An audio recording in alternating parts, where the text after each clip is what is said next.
Tinay? Tinay, ilang taong ka na?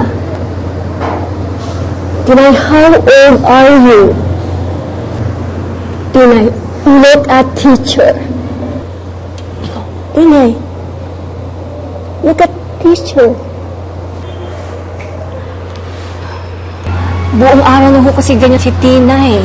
At ganun din siya pagkasama mga kaklase niya. Hindi mo siya nagre-respond sa mga sinasabi ko. Sorry po, Aling-Aning, Mang Berto, pero siguro mas makakabuti po kung ipatitingnan natin po si Tinay sa isang developmental pedia. Naku, kailangan po yata ni Tinay ng tutok. Nakatutok naman po ako, pero hindi mo siya nagre-respond sa mga sinasabi ko. Panabang, baka siguro mas maganda kung gawin na natin yung suggestion ko. Ipatingin na natin si Tinay sa isang specialista.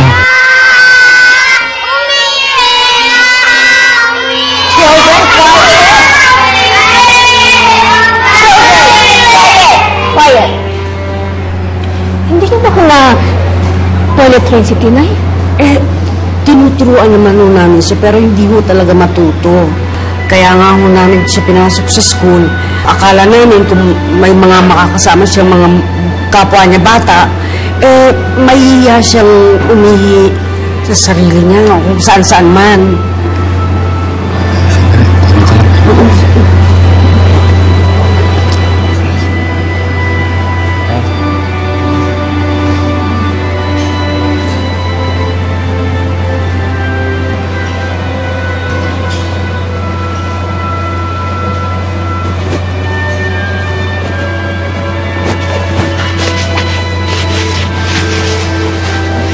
Salamat ho, teacher.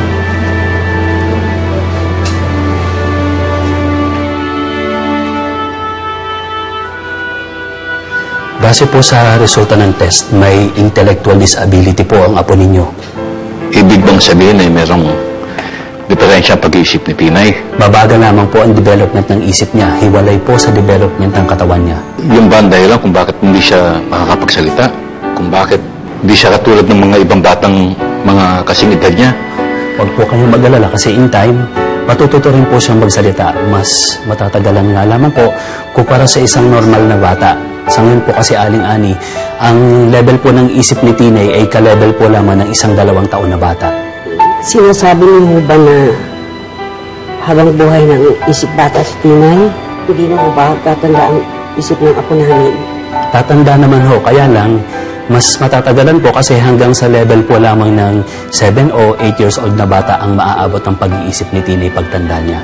Ano bang magagawa namin para gumaling siya? Ikinalulungkot ko po pero wala pong gamot sa kondisyon ni Tinay.